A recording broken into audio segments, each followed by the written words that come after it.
All right, hey everybody, this is Kyle, and I'm joined with a guest today, Nick, and we'll be talking about the Star Wars comic book series, The Blade.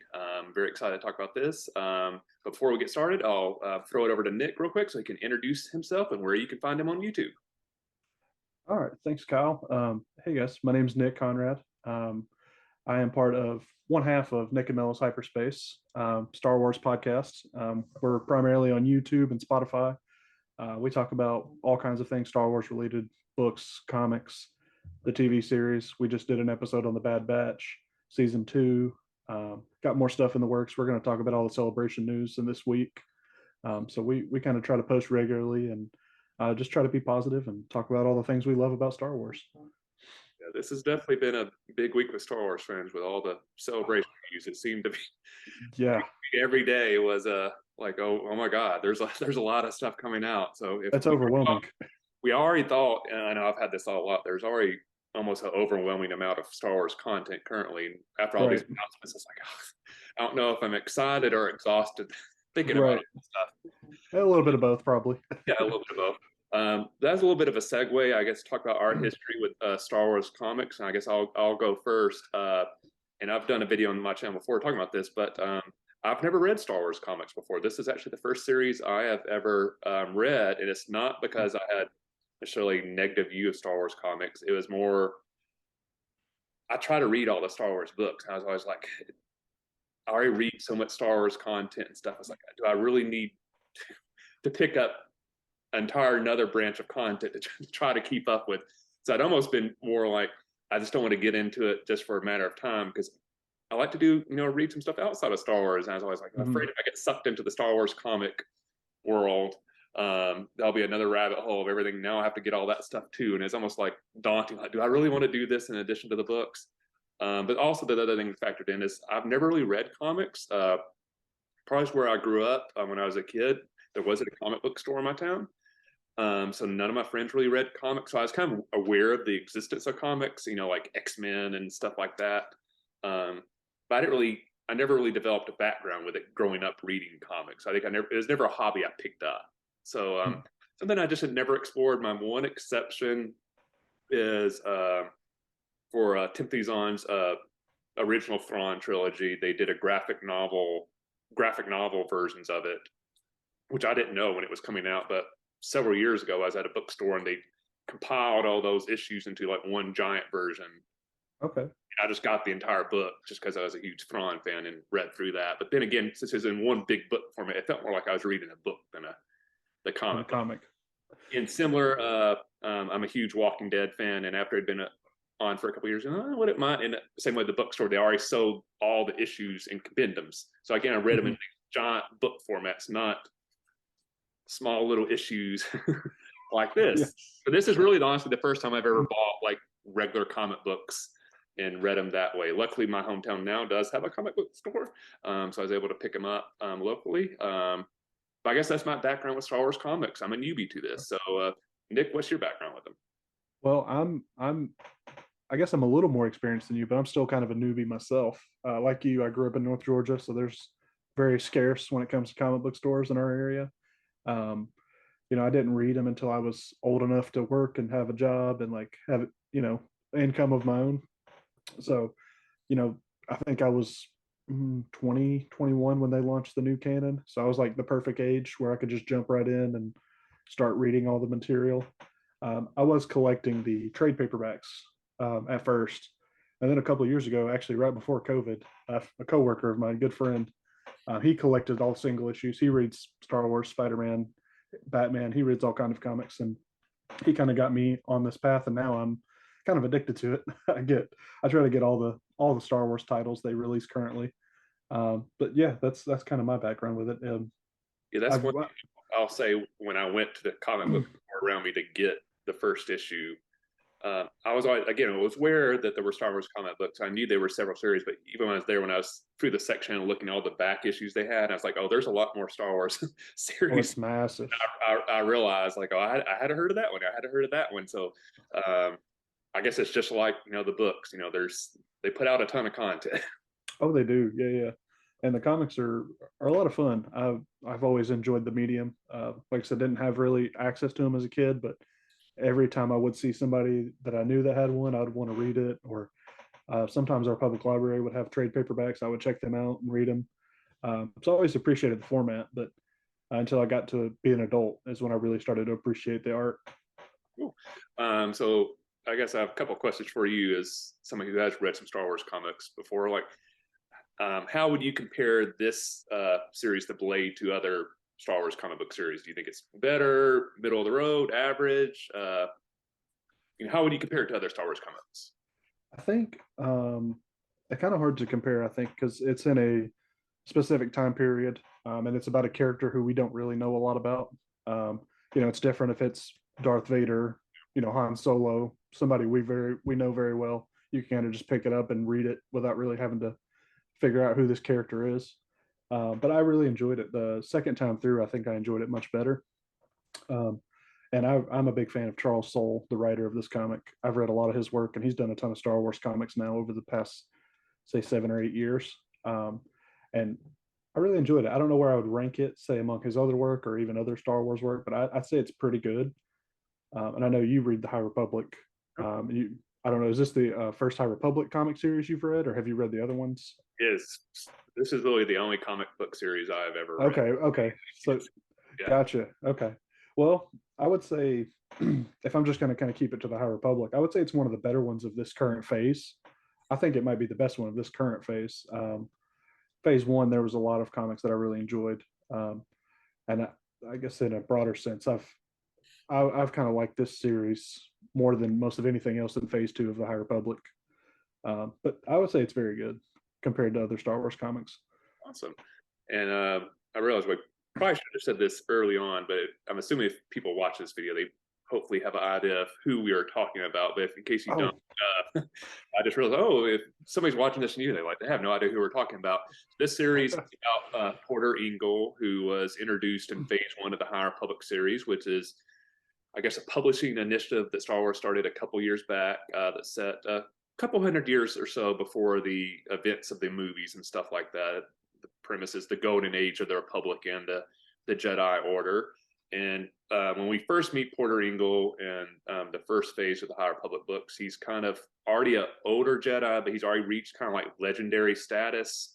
But he's somewhat retired from being a fighter when we meet him in the books.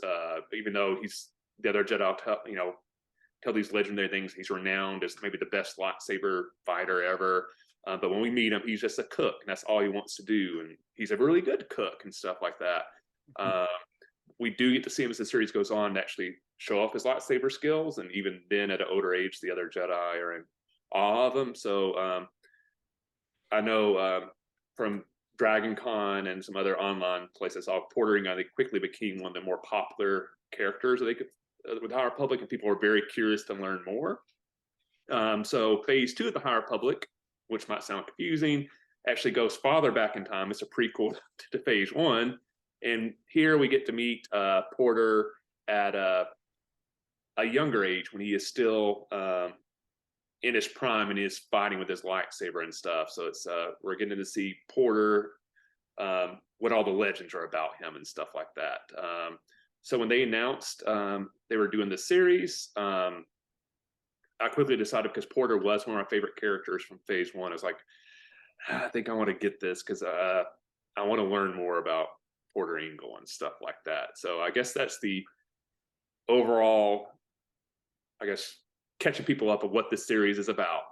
Porter Engle says very much focused on this one character and kind of exploring his adventures, specifically in this 4-book series, one individual mission that he's involved with a fellow Jedi.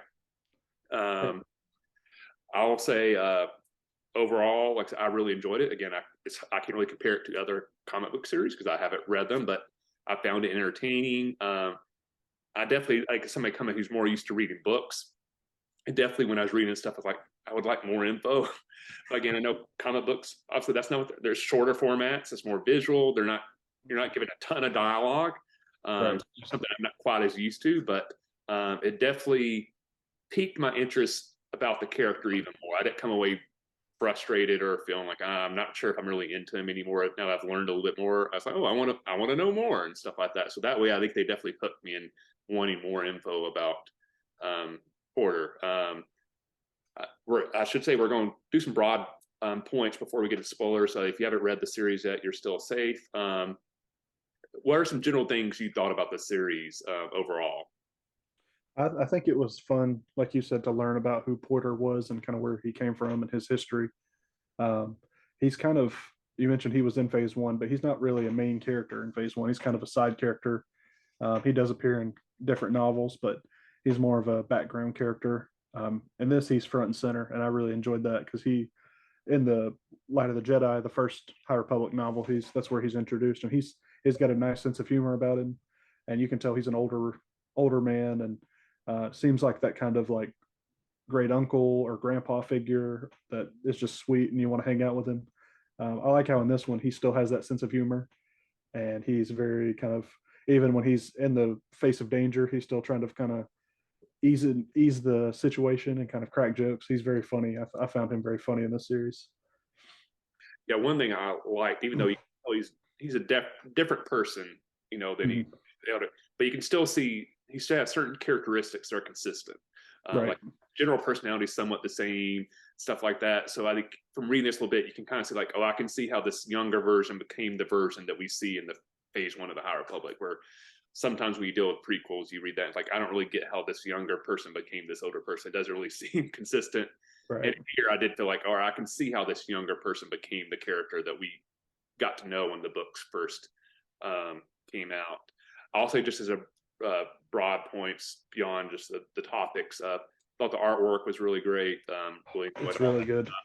One thing I've really enjoyed about the High Republic series in general is all the world building they are doing. I think this series does another great job with it, just kind of showing at this point it's almost like a frontier age. That planets are just being connected to the Republic. Communications very dicey, so you do get more of this feeling like it's the old West or feudal Japan, where people are more on their own and it's very isolated. And I think this series did a good job of kind of building upon that and showing like, you know, hey, once these two Jedi get to this planet, they're on their own. There's no calling for help or anything like that. Right. So I think they did a really good job with the world building that I enjoyed a lot. Is there anything else you'd like to talk about before we get into more of the plot spoilers? Yeah, I'd like to add just kind of what you were just saying about the world building. I've really enjoyed that as well. And for, I guess for you, since you've only read the novels, I kind of was thinking about this kind of as its own story, as you know, if nobody's ever read the High Republic or kind of, or just has a vague knowledge of it, I think this is kind of a good jumping off point because this doesn't necessarily tie into what the stories the novels have been telling. Within phase two, it just kind of gives you a good solid story about a couple of Jedi that are very new still to even people that have been reading the High Republic. I appreciated that, how it was kind of accessible to new readers and I think to established readers that have been reading the High Republic. Yeah, I'd agree with that because I think really the only thing I caught in the entire series is at one point they have a random mention of the Forever War, which you've been reading the Right. High Republic series, you know what that is. But if you Mhm. haven't been reading that, it's just a throwaway line. They're just referencing something, and it doesn't really impact the plot Right. of the series. So I hadn't really thought about that, but that is a good point. You could honestly read this series and go in and not know anything about the High Republic, and you won't be confused at all. It will make completely sense to you. I can't really think of anything else other than one mention that Maybe the reading the series, you know. Yeah, I think maybe they talk about the comms, like you mentioned earlier, not being reliable, and that's a big part of the phase two of High Republic.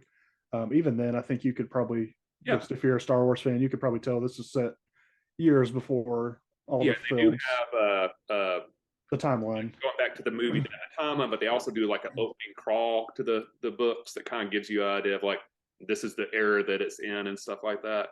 Right. The other thing I could think of that just popped in mind is they do a joke about him being a cook, which I don't think really plays as a joke if you don't know what he is in the books. Because in the initial books, when we first meet him, he is a cook.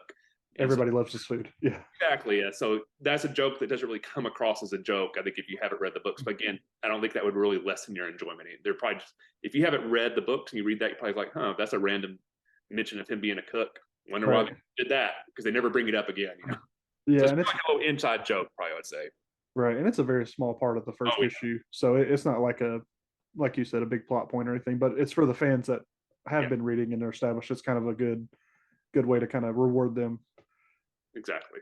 Yeah. Anything else you'd like to talk about before we get into plot spoilers? Um, I don't think so. Unless you have anything else. I can't think of anything else. So this is your warning. If you haven't read The Blade yet, you don't want it to be ruined. Please go away. Come back after you read the series. But from here on now, we'll actually talk about the specific plot points of the 4 issues of the Blade series. I think that's a fair enough warning. That is Uh, fair. so overall, love the series. Found the the setting on this planet where we go to this city called Fireville and the siege and stuff very interesting. The initial thing where we're introduced to him, I'll enjoy. But it is a very compact story. So basically, we meet him and a fellow Jedi named Brash, kind of on a random settlement. That's where we get the joke that Porter can't cook in this period. And then as they're leaving this planet, they go to a Republic outpost to kind of find out who's called for help, and they get sent on this random mission. And so we spend the bulk of the series on this planet trying to negotiate an end to a siege over the city of Fireville on the planet of Knives, which is a very sci-fi sounding name for a planet and stuff like that. So Mhm. that's kind of the general concept of the plot. Before we get too far, because otherwise I'm afraid I'll forget it. I do like how they rounded out Porter's character and talking about how he acquires his skills, because from the first phase of the High Republic, he just comes across almost kind of like a Jedi, like Anakin, like, oh, he's just supernaturally good at everything. He's Right. the best of the best. Where for the series, we see that's not necessarily the case. When he was a youngling, Padawan, and learning to fight with a lightsaber, he was not good. He was at the bottom of his class. When we meet him at the beginning of the series, he's not a good cook, but we know from later events he's maybe the best lightsaber fighter in this era. He's a Mhm. world class chef later on. So we kind of learn, like, when he sets his mind to gaining a skill, he does it. He has that tenacity, which I found kind of interesting, because normally these kind of very accomplished Jedi, they're just kind of portrayed as like, oh, they're just supernaturally good at this one skill, where that's not the case with Porter. He just worked really hard and became good at this stuff. Yeah, he's I like seeing that struggle too. I didn't really kind of think about that until you said it. He even in the series, the beginning, kind of other Jedi, he runs into another Jedi and he's already kind of at a legendary status, and they challenge him to a duel. And it's just interesting to see how that legend grows. And like you said, in the High Republic, he's already established and has all these stories. And a lot of Star Wars is just stories. We don't ever. Sometimes it takes a long time for us to hear that legend, but it's cool to see a little flashbacks of how he became the legend that we know today. Yeah, and as I kind of briefly allude, this series on a couple occasions does flashback to his training in the Jedi Academy. I think we go up all the way when he's kind of roughly teenager age, so we get a few Mhm. flashbacks. But other than that, it's mainly set in this time period they're exploring. But when one of those flashbacks, it introduces his relationship with Barash, which when we first meet in the series, they refer to each other as brother and sister. Which when I was first reading this, like, oh, that's unusual. I'm not really familiar with any Jedi actually siblings. Mhm. Apparently they're interacting, but later it's revealed that they're not actually blood relatives. It's they've developed a very close relationship and seemingly always work together from what we're kind of explored. In fact, when they were separated, they purposely sabotaged mission apparently so they'd be force the Jedi Masters to put them back together because they claim they're better together. So it's kind of very unique relationship that I don't think we've ever seen before in Star Wars that I can really think of. I know you have some thoughts on this, Nick. So why don't you kind of give your viewpoint? Yeah, I thought it was interesting. Maybe it's because for those of you who don't know, I have a background in social work, so kind of where my brain went to when I was reading the story was like these two characters seem very codependent with each other. They kind of establish early on as their kids, like they're going to separate us. We have to, like I said, kind of prove that we're better together.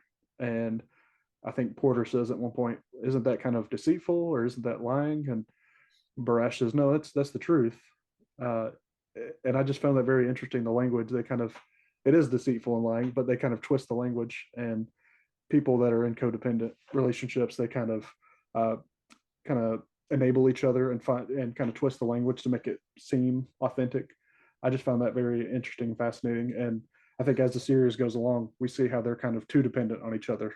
And well, I guess I'll spoil a little bit of the ending when they separate. Um, they kind of are both in a dark place, and I'm guessing we're gonna in the future stories we see of them, they're gonna have to kind of learn to live without each other. Yeah, I think one thing that interesting that the High Republic has been doing in all their work is really exploring that Jedi view relationships differently in this time period. They're not nearly as strict. They still have rules about like Jedi are not supposed to have romantic relationships, but it's clear from the other works that they kind of look the other way sometimes to kind of let the young Jedi experiment and kind of find their own way instead of having like harsh rules that we see later that honestly probably results in Anakin doing what he ends up doing and Yeah, stuff like right. that. So uh, it's clear they still have rules about forming relationships and attachments, but they're not nearly as strict about it. And it was kind of interesting to see that, like, seemingly the Jedi Masters just became okay with like, all right, these two Jedi can only work together, so I guess we're just going to keep them together. That was kind of an interesting thing that I never really thought of seeing in Star Wars. Um, I do like your point of them, like, it does in some ways hold them back because, clearly they've developed very specialized skills, but they don't really develop the other side, their other skill sets because they kind of just rely on the other person to do that. So, Barash doesn't really develop her lightsaber stuff because she just relies on, well, Porter's the fighter. And then Porter's clearly not as good as dealing with people because he's like, oh, Barash is the one who talks with people and can sense the truth. For Hmm. reality, they should kind of develop all those skills. So definitely, Right. in some ways, they do work very effectively as a team. But as we see, I think in the series, when they get separated, it does somewhat limit their effectiveness. Yeah, and if one is struggling in one area, the other is not going to be able to pick up the slack because they're not well rounded as as their skills should be. I think it's cool that we kind of get this side of the Jedi, like you were talking about in the High Republic. And a lot of people I've seen, it's a vocal minority online complain that the Jedi are so different. But we got to remember these books and comics take place hundreds of years before we Yeah, see them in the prequels, and just like our society and our world changes a lot in a couple of hundred years. So I definitely like that, and would like to see kind of where they take other relationships that we know of in the High Republic. yeah. I'm not the only person that's said this, but I'm kind of expecting that somewhere in Phase 3 of the High Republic, there's going to be some sort of event that deals with some sort of relationship that maybe forces the Jedi Order to change how they tolerate that type of stuff, and maybe that leads to It's the Jedi Order becoming the Order we're familiar with when the movies come around and stuff like that. So, a good uh, point. um, it could be a collection of small events, like obviously in this series depicts a bit where the relationship kind of does handicap them somewhat. But I'm kind of expecting there's going to be some sort of big event where it forces like, oh, we have to change how we've been doing this. This is not working. This Right. caused X to happen, so we're going to have to change because of that. Will that Right. involve this relationship or one of the other relationships we've seen in the books? Don't know because honestly, at the moment, we don't really know what happens with Barash, so we don't really know how much longer she is in Porter's life for. But I think it's very interesting to see the various ways relationships have been depicted in this series, and like some in a positive way because like there is some aspects I think that they understand family better, love better, stuff like that. That like the Jedi's and the Clone Wars and that type of stuff that kind of lost that connection. Um, but like there are negative sides to it as well as like we see in this relationship with Porter and Barash. Um, so I guess we can get started. I guess with the planet we are live on, Planet of the Knives, Mhm. and kind of a cool concept and something we don't really see much in Star Wars when we're used to, where it's not like a planet-wide government; it's still like city-state things. Like again, Mhm. we're still this phase of that happening, which has always been a pet peeve of mine as somebody who's a political science nerd. I've always been kind of confused that in all Star Wars Excuse me. planets, all Star Wars planets always seem to have this one unified planet-wide government. It's like I don't think that would also realistic. necessarily always happen, you know. Here we do run into thing where there's not a unified government, and there's still city states, and they can kind of fight with each other and stuff like that. So we kind of get introduced to this planet, and to my knowledge, um, I'm not really familiar with this planet existing anywhere else in Star Wars. Do you I remember this thing coming out anywhere else? can't remember the actual name of it, but I don't think I've seen it anywhere. It's like it starts with a G. It's like Guyana, Savar, Gas or something like that. something like that. And I don't think it's ever been mentioned before, but I could be wrong. I forgot to look that up, but the name didn't really look familiar to me. So who Yeah, knows what this planet looks like in the future? But right. so the basic, I guess, the plot of the siege is there's just one city that controls a, a mining element that kind of helps power the planet. And the other cities are kind of jealous of that. And then this one city, the mining planet, also has I guess, a royal family, and we kind of get almost like a Troy-esque storyline where the prince of that city has fell in love with the princess of another city, and they abscond to the city. And now the other city, like the Trojan War, comes to rescue their princess, even though she doesn't want to be rescued. And that's the situation Right. we kind of fall into. So as somebody again who loves history and stuff, I did enjoy like, oh, here's a little throwback to ancient Greece. This is fun. Yeah. Yeah. uh, Yeah. but did you have anything on like the conflict or that setup that you wanted to touch on? The setup was cool. I kind of enjoyed the. And I think it's more to do with this era of Star Wars than it is maybe this specific planet, but I kind of enjoyed it. It very much felt different than other Star Wars planets we've been to when there is like a royal conflict between colonies or between cities. Um, it felt very kind of, you know, medievalish in a way. Yeah, There wasn't a lot of technology used, but obviously I think that was purposeful. I just find the characters really interesting too, and I would like to learn more about this planet. The Before we get to it, there's a big twist that kind of caught me by surprise that I didn't expect. yeah, I did not expect it there. Yeah, and I'll agree with like the technology side. Like it really did feel more like an ancient siege to me. Like in a lot of ways, this almost felt a little bit more like a fantasy Mm-hmm. storyline than a sci-fi one. So I could easily have seen this being like a Game of Thrones storyline. And you just substitute the few times they have like a cannon with like a catapult, and it's basically the exact same storyline. But they early on in the action, the city mentions they have enough guns that the other army can't attack them with a ship, so that kind of takes ships out of the equation. So it is more of a land battle, which we don't really see a whole lot in Star Wars. So it did feel like a different type of conflict that we're not used to seeing. And I should mention throughout this, before we get to this planet, a couple times on this planet, we do get to see Porter's lightsaber skills come into play, and I really did enjoy those a lot. I'll say a few times I had to go back and look at the pages to try to decipher the images to figure out exactly what he was doing and stuff like that. But it's clearly he does have some cool skills that we really haven't seen other people use with lightsabers and stuff before. So I did enjoy that aspect of the story as well. I really enjoyed his scenes where he's getting just to be a really badass swordsman. I really like, and I don't remember if his hilt from the Phase One, but looking at his hilt, and we were just talking about medieval. His lightsaber gives you that medieval feel with the hilt, the curve, and the handle on the inside. I thought that was really cool, and the artwork, like you said, I really enjoyed it. I thought it was very beautifully drawn compared to some other Star Wars books. I was able to, for me maybe, I was able to follow the action and kind of see where Porter was going, and it was very kind of just detailed and easy to follow for me. There's sometimes with Star Wars books, especially space battles and large explosions, it's kind of hard to see Yeah, who's where, and yeah, it's a lot going on. This was very fluid, very kind of smooth for me to kind of to follow the action, and I enjoyed that. yeah. So then early on the plot, I guess we get Porter gets assigned to one side of the siege, and then his sister Barash gets assigned to the city itself as they try to decipher what's going on. And so I don't know if we really mentioned Barash's skill set, but hers is supposedly when she talks to people, she's supposed to be able to easily discern the truth and quickly figure out what's going on. Mhm.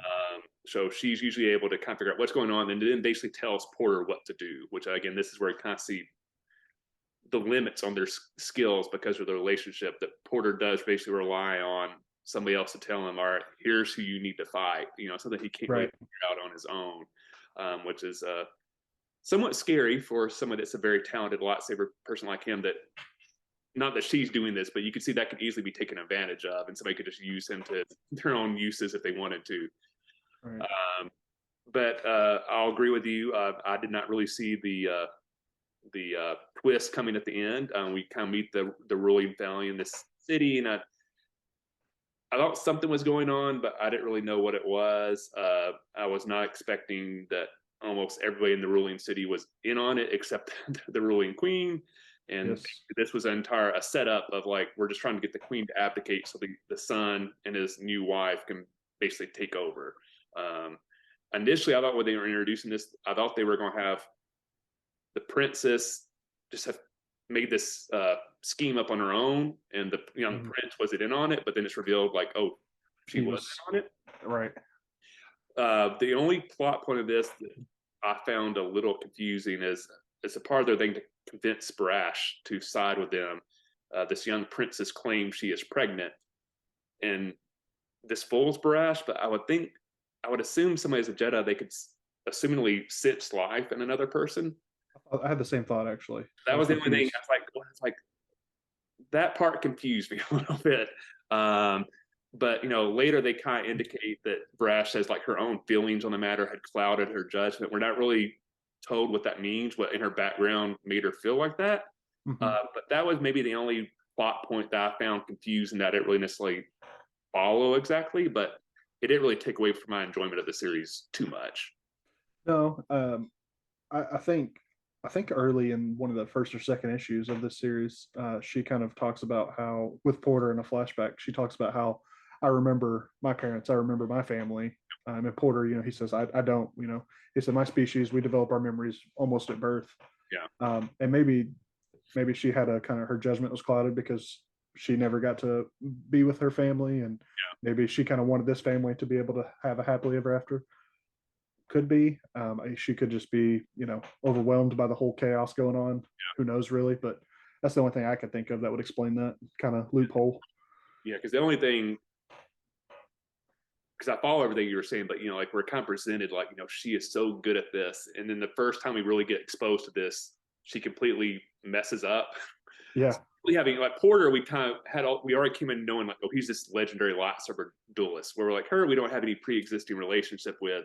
And we're told early on she has this amazing skill set, and then the first time she uses it, she's completely wrong and got fooled. But then makes you wonder, like, well, how many times in the past was she wrong? Was she really as good as Porter thought she was, or was she actually really bad at this? And they just were messing it up all the time. But that's interesting. But again, that's like the limitation of doing this in a comic book series versus a book where you probably would have got a little bit more background, or maybe seen them do a few more missions before you would have got to this big. Right, or flashbacks or something. Exactly. Yeah. Yeah. So while this is going on, we also get some mercenaries showing up, which of course in Star Wars, you always have to have some mercenaries or bounty hunters or pirates and stuff like that. So we get them coming in. I did enjoy them. I like the character design, which I don't remember the name of the leader of the mercenaries, but I really enjoyed her character design a lot, and thought she was kind of an interesting villain and a very competent villain who, at least in her words, claims she has killed several Jedi in the past. So she's presented as a very equal combatant Porter. Who knows if she was telling the truth or not? But what did you think about her and the mercenaries and stuff like that? They were very interesting. I think her name was General. Started with a V. I don't remember General exactly.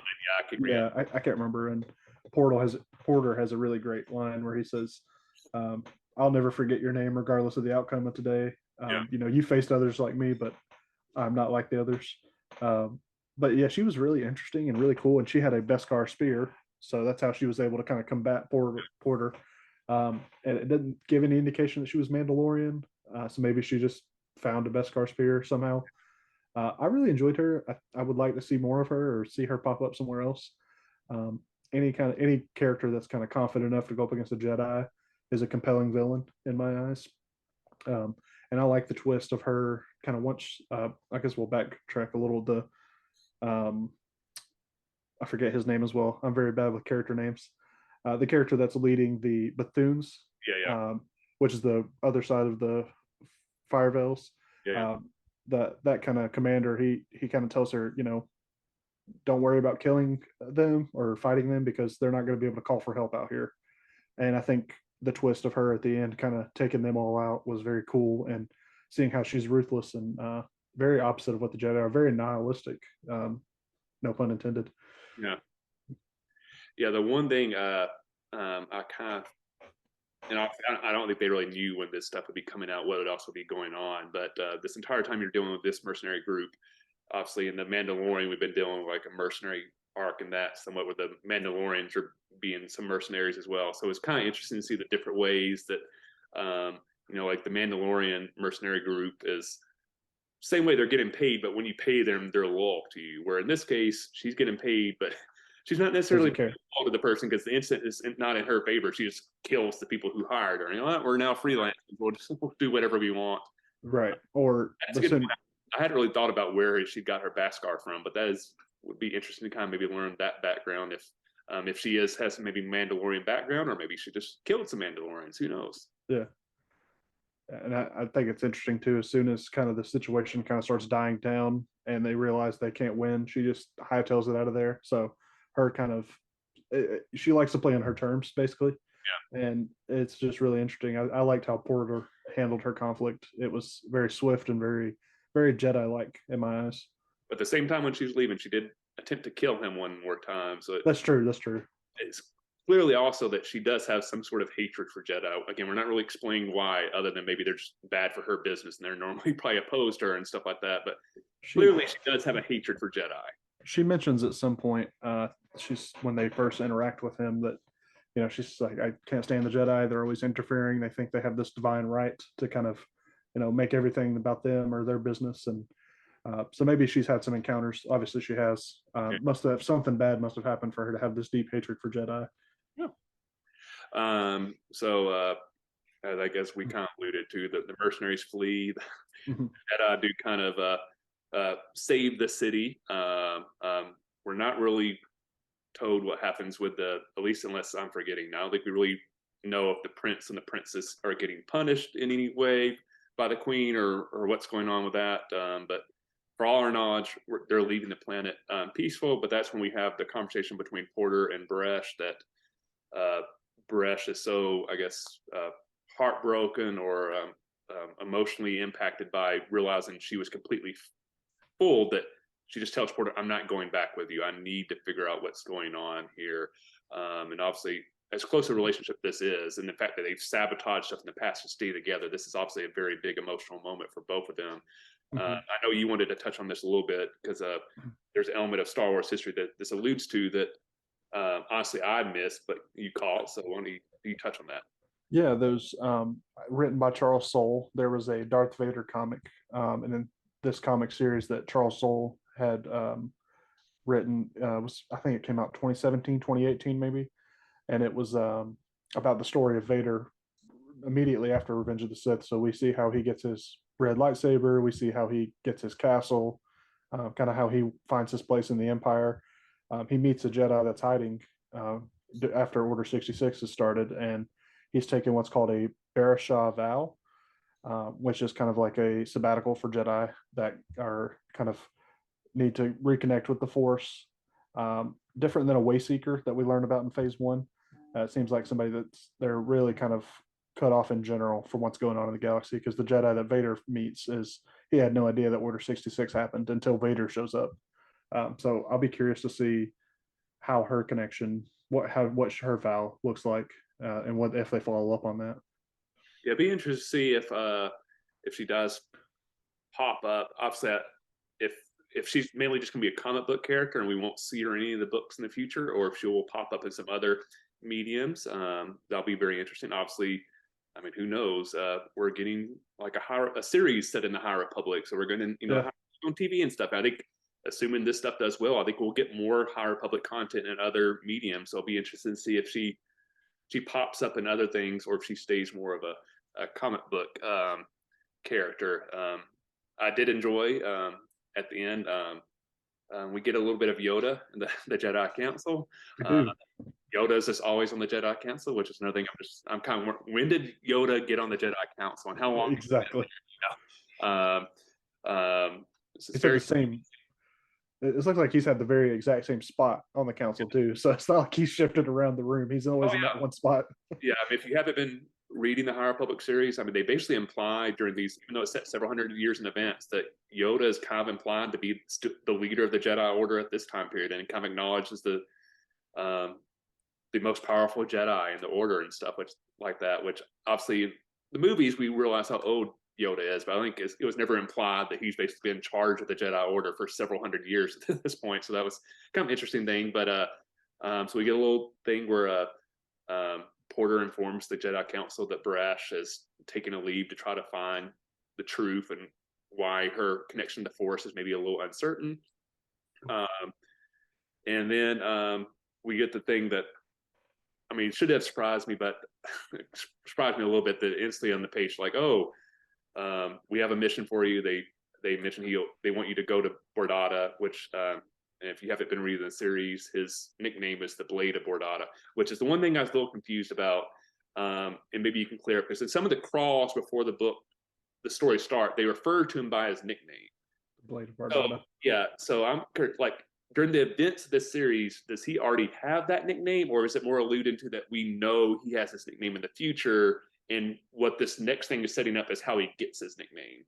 I Uh, think it's I think it's just like you said. I think he for the audience, we're supposed to know that's his nickname, and then this next series that's coming, whenever that is, and we're not sure yet. The Broken Blade. He's going on to a mission to Bardata, so I'm guessing we're going to learn how he gets that nickname. Why they call him the Blade of Bardata is what I assumed. which if that is the case, that does explain the one thing when I was reading the series and they was going through. It's like, huh, I thought if they were doing the series would be about how he got the nickname. So when they were going to planets, like, oh, I bet they'll be that planet, and then it did it. It's like, oh, I wonder why. And I guess this is setting up. That's why. A sequel, yeah. um, the one thing that disappointed me a little bit was, as again somebody who had read Star Wars comics and just reading this one series to kind of learn more about Porter. I'm excited to get more Porter content, but I was like, oh, this is how they hook you in and get you to buy Yes. comics. So like this series just never ends. Yeah. Like, are there Yes. other series? I was like, dang it! Like, no, I was just doing it to read this one character. Now you'll have more issues coming out that I have to look into the future and stuff like that. But again, the last page does allude to that there is this sequel, which is the Broken Blade, which, as you mentioned, and I've looked around too, they haven't really announced any details yet, so it doesn't really seem like it's set on when it's coming out. Mhm. Um, uh, Which I find interesting. They announced a sequel to this series when Phase 2 is almost over. yeah, It's ending next month, actually, in April. So, and then we just got news at Celebration that Phase 3 is starting up this fall. So, I'll be curious if they kind of keep doing this while Phase 3 is going on to give us more context, or if they're going to try to rush it and finish it before Phase 3. I'm not really sure, but be curious to see how far in the future it takes and how long they keep doing stories about Porter. Because I'm assuming this series is very popular, so if it's popular, they're going to keep making stories about him. yeah. I mean, the one thing that you would have going with him, much like Yoda, but probably not as extreme, his species is apparently very long living. So if they want to skip around and go like, all right, now let's do some comics that were set in the era of Phase 1 when he's more of a cook or something like that, and just have him do a little side. Right. They clearly can skip around a lot and have a lot of content to cover. So I guess if they want to, and it's successful, we might be reading Porter Engle comics for many years, many Hey, years I'll to come. I'll take it. I really enjoyed this one. The one thing I was thinking when this was going on, and the same time we recently just had the new Star Wars video game come out, that like I could see like at some point if they wanted to do a High Republic video game series, Mm. Porter might be a very cool character to feature in it some way just because of his lightsaber skills and stuff like that. That may be a really cool element of Oh, it. yeah. Um, is there anything else you want to kind of touch on the plot of this series or anything in general? I did. I kind of wanted to. We talked about Barisha a little bit. Her decision, kind of, I wasn't expecting it to kind of happen. I thought we were going to kind of get a lot of adventures with these two going around the galaxy, and this is the first one we see, and they're already kind of split. And the title, "The Broken Blade," kind of sounds like it's going to be some kind of either depressive episode he's going through, or he's kind of figuring out who he is again. So I'm kind of, her reaction to this whole series of events kind of threw me for a loop a little bit. I was kind of surprised that she was so hard on herself, because I know they're Jedi and they're supposed to be very skilled, and I'm sure that, she's not the only Jedi that's made a mistake. So I'm just kind of curious why she took such a harsh punishment for herself, I guess. Yeah, When this is kind of establishing, this is the first time a Jedi's really taken this kind of sabbatical. yeah, So I was kind of confused by that. Maybe we'll learn more in the future, but that was just another thing that kind of was weird to me. yeah. I'm kind of curious if in this series at some point, I mean, when they do the new issues with that, if we'll kind of learn more about Porter and why he eventually gives up the lightsaber. Because again, when we meet him in Phase One, he's kind of given up that lifestyle. He's a more peaceful Jedi, and he just cooks and kind of mentors the other Jedi and stuff like that. Uh, Right. if I remember correctly in the books, he kind of alludes to a little bit like I gave up that life, a long time ago. So I'm wondering in this series if we'll see something happen to him, probably because of this split that leads to him giving up the lightsaber and stuff like that. Could be like a semi Luke Skywalker situation where he kind of not completely cuts off, but kind of steps back and is a, like you said, a less role where he's just more of a teacher or more of a mentor at this point. So I'll be curious. Like I say, like you mentioned earlier, his species lives for a couple hundred years or longer, so there's a lot of room to tell all kinds of stories, and who knows what will be the final straw for him. But I'm curious to find out. And I guess one random question I just thought of while we were doing this video, so I didn't prep you for this at all, so I apologize. Okay, But if that's there okay. if there's and some of these characters might have been mentioned in some of the other High Republic comic series they've been doing, but like if there was another character from the High Republic that you would like to see like a series just focus on that character, who would you like it to be and why? Do you mean phase one, phase two, or just in general? Anybody in the High Republic that you'd like to see a series about? That's an interesting question. I think because we don't get to spend a lot of time with him, um, I think Loden Greatstorm would be another interesting character, Yep. because he passes kind of early in the series, and he's kind of a very well respected Jedi Master, and seems like he has a lot of history behind him. He'd be a fun character. I think we could explore more of and learn his backstory.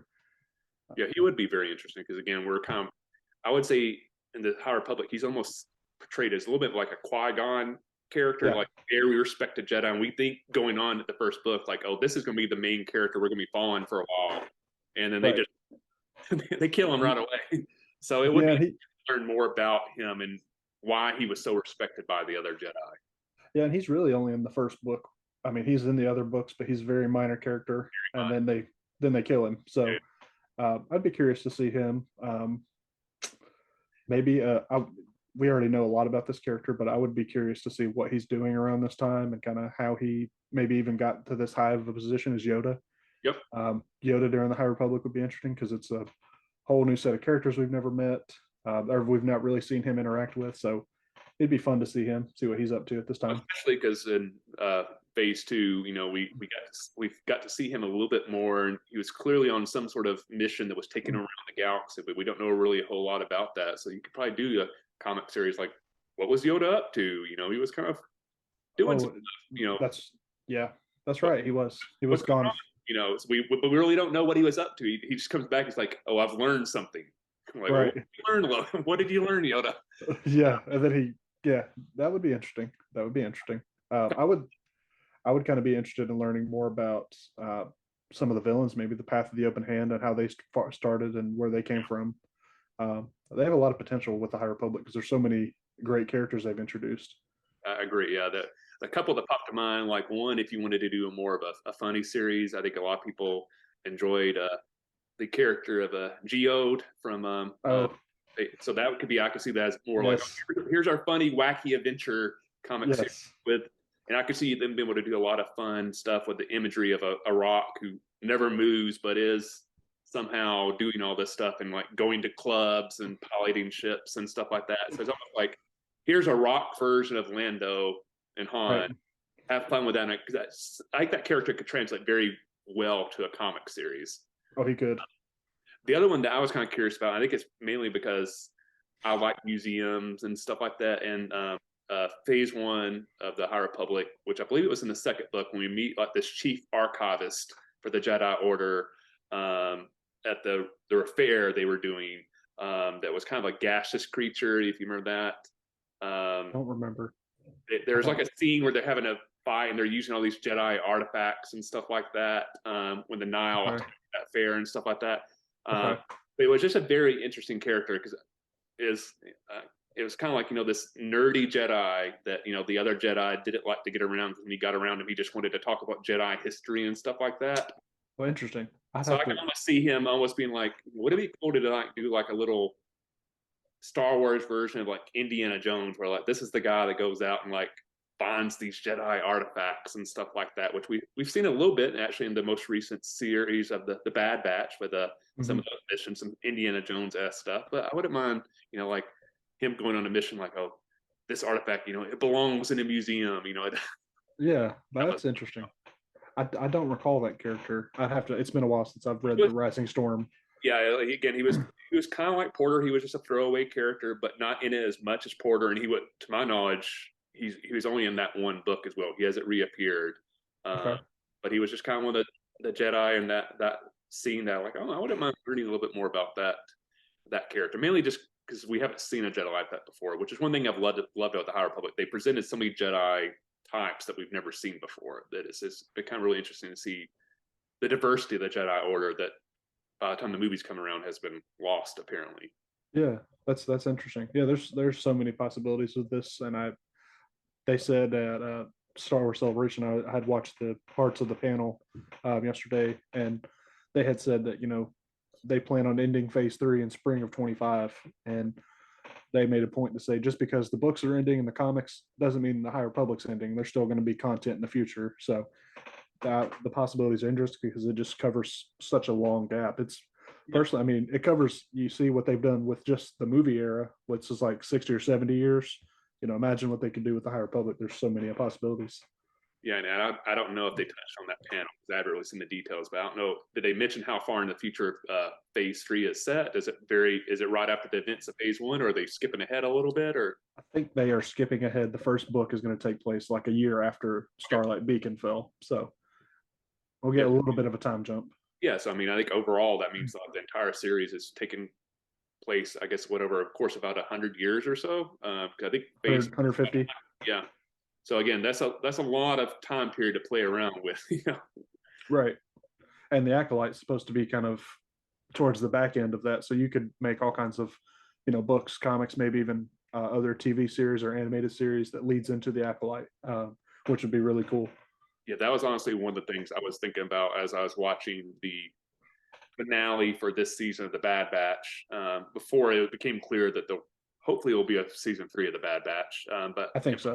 in my mind, I was kind of thinking like, all right, when this series wraps up, what is their next cartoon series that's geared more towards adults? I was like, would it be really cool if they did like an animated series set in the High Republic series, era? That would be really cool. It would be a kind of change up because so far all the animated content we've been getting is kind of set in roughly the same time period with the same characters roughly. It'd be Right. interesting to change that up a little bit. So again, like I think there's a lot of possibility with what they can do in the High Republic era for sure. And I would be curious if they do an animated series. I kind of would like a different animation style to kind of separate it. If it's a Clone War style, I think a lot of people will maybe either A, get confused, or B, just kind of be like, well, this is just another kind of Clone Wars rehash type story. So I would love to see all the bright colors and all the different robes and stuff and animation. I think it would look really well. Yeah, I think it'd be neat if, like, maybe if they kind of establish maybe a pattern, if they do stuff in different eras, like, oh, the animation in the High Republic looks like this. The Right. animation in the First Order era looks like this. The animation in which we've just learned they're going to do something set in the rise of the Jedi Order, Mm-hmm. like 25,000 years in the past. Animation back here looks like this. Obviously, they've been Right. playing a little bit with Tales of the Jedi and then Star Wars Visions, especially giving you a lot of different animation styles. So It is. I think that would help differentiate it if they did it in a very different style and stuff like that. Yeah. Gave it its own unique voice and style. That'd be really cool. All right. I think we talked about a lot. Is there anything else you want to touch on this series before wrap up? No, I did want to show off. Okay. I mentioned earlier I went to C2E2, and I actually got to meet Charles Soule, Oh, the writer. I got him to sign issue 1 of The Blade very there. Yeah, he was a very nice guy. I had him sign a couple of Star Wars comics, but when I found out he was going to be there, I was like, I got to get him to sign The Blade. Like, it was a really fun issue, and he was a very nice guy. So that was very cool. I got to meet him. That's great. Yeah, I Yeah. don't. Yeah, I don't because got to see a lot of Star Wars authors talk at Dragon Con, but I don't think I've actually seen him on a panel before. So I don't think I've actually had the chance of hearing him talk about Star Wars and stuff like that. So that would be what hopefully I get to in the future because I have enjoyed all his work so far. His work, well, I think honestly everybody involved in the High Republic series has been crushing it. So Yeah, anybody that's been doing High Republic series, I would love to hear them talk about their work because they have been putting out some insanely high quality work so far. they have. And if you're ever interested in jumping into the comics, I think Charles Soule does a really good job of kind of making it accessible. He's got a really awesome Poe Dameron comic series that kind of leads into the Force Awakens and leads into the Rise of Skywalker. It's really good. He's like I mentioned earlier, his Vader series is kind of one of the most beloved comic series of the new canon. So he's got a lot of really fun series. Really fun writer. Very cool. And that actually leads to one thing I was going to ask you if you had any comic recommendations. Oh, Because I can't handle that. I don't have any recommendations because literally this is the only one I've read. So I would recommend Triple A because I did enjoy it. I enjoy it too. Yeah, yeah. And like you said, I hadn't really thought about that, but I think it is really great to plan this. That you have to have zero knowledge of the High Republic, and you can still read this series and enjoy it. So Mm-hmm. if you haven't read the High Republic and you've been very confused about what we've been talking about, check Yeah, this. if you're still here, enjoy it.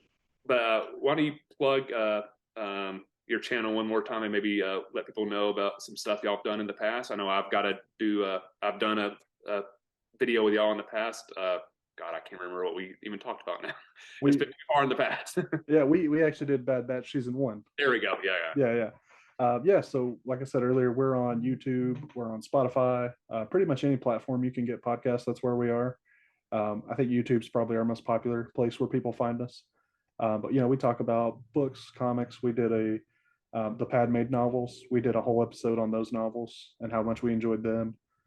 We did an episode on we do episodes on themes. So like we did an episode on family in Star Wars. I'll give a little spoiler. We're having an episode on grief this fall. And we've done, kind of every time one of the series finishes, we try to do like a big recap show.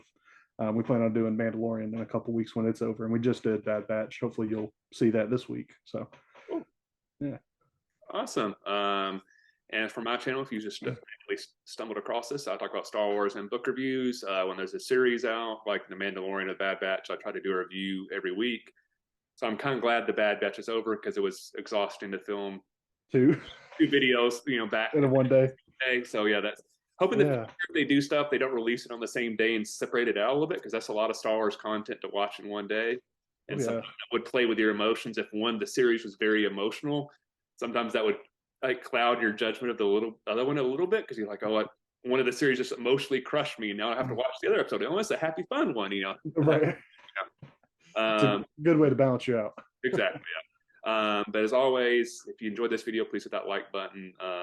Let us know in the comment section below. Maybe some of your thoughts on some comic book series that maybe I should check out as somebody who hasn't read comics before that maybe you will try to get me to read more. Yeah. Recommendations and stuff like that. And always, if you haven't, subscribe to my channel, subscribe to Nick's. I'll put a link somewhere in the description below where you can check that out. But they do a lot of great Star Wars content, so I definitely recommend you check out their channel as well. So with that, thanks for watching. We'll see you the next time, and may the Force be with you. See ya.